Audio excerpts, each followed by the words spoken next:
नमस्कार, आप देख रहे हैं साधना न्यूज विशेष। मैं हूं अक्षय गौर।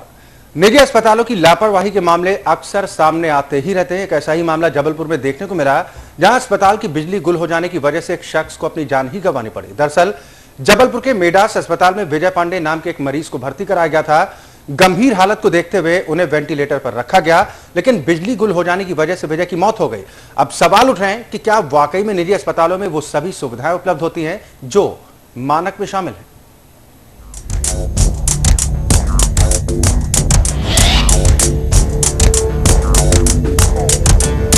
जबलपुर के आधारताल स्थित मेडास अस्पताल में एक मरीज की मौत के बाद जमकर हंगामा हुआ।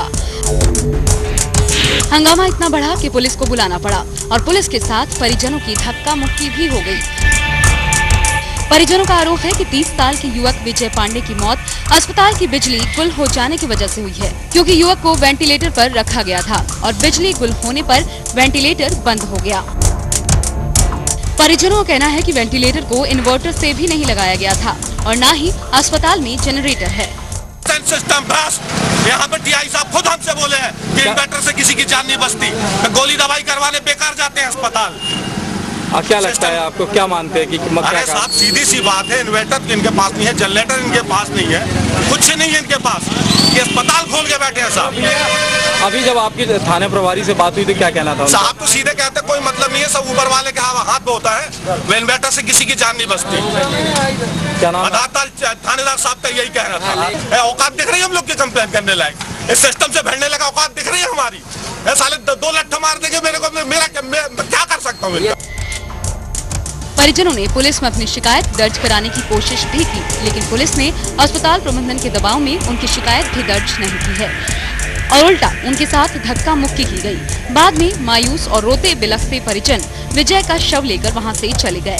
परिजनों का कहना है कि 25 तारीख को सीने में दर्द और सांस में तकलीफ की शिकायत के बाद विजय को भर्ती करवाया गया था। उसकी हालत सुधर रही थी, लेकिन आज सुबह अचानक आधे घंटे के लिए बिजली गुल हो गई और विजय की मौत हो गई। बीमारी उसको लंच में थी तकलीफ उसको, तो वो वेंटिलेटर में उसको रखा। वेंटिलेटर के बाद लाइट गोल हो गई। लाइट गोल होने के बाद पूरा का पूरा मतलब वो ना उनकी व्यवस्था, न जनरेटर ना वेंटिलेटर, कुछ नहीं, पसीना पसीना हो गया लड़का। उसके बाद में आधे घंटे में वो खत्म हो गया। ऑक्सीजन लगा हुआ था? ऑक्सीजन नहीं, ऑक्सीजन नहीं रहा। 20 मिनट लाइट गोल हुई यहाँ की।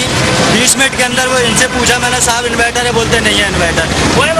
और 20 मिनट के अंदर वो खत्म हो गया। आप सीधे हाथ से कर रहे हो, हम लोग हाथ से हवा कर रहे थे, उसको पूरा शरीर पसीने से नहा गया। क्या लगता है कि लापरवाही बरती? इनकी लापरवाही। आप बताओ, अगर इनके पास इन्वर्टर होता तो मरता क्या वो? आप बताइए, जो आदमी ऑक्सीजन पे जी रहा है वो अगर बंद हो जाए तो मर नहीं जाएगा। मरीज के परिजन डॉक्टरों पर विश्वास करके अपने भाई, बेटे, पत्नी और सगे संबंधियों को लेकर आते हैं, इस यकीन के साथ कि वो उन हाथों में अपने परिजनों को सौंप रहे हैं जिन्हें भगवान का दर्जा दिया जाता है। लेकिन उन्हें बाद में पता चलता है कि उन्होंने भगवान के हाथ में नहीं बल्कि यमराज के हाथों में अपने परिजनों को सौंप दिया है। जबलपुर से राम विश्वकर्मा के साथ ब्यूरो रिपोर्ट, साधना न्यूज।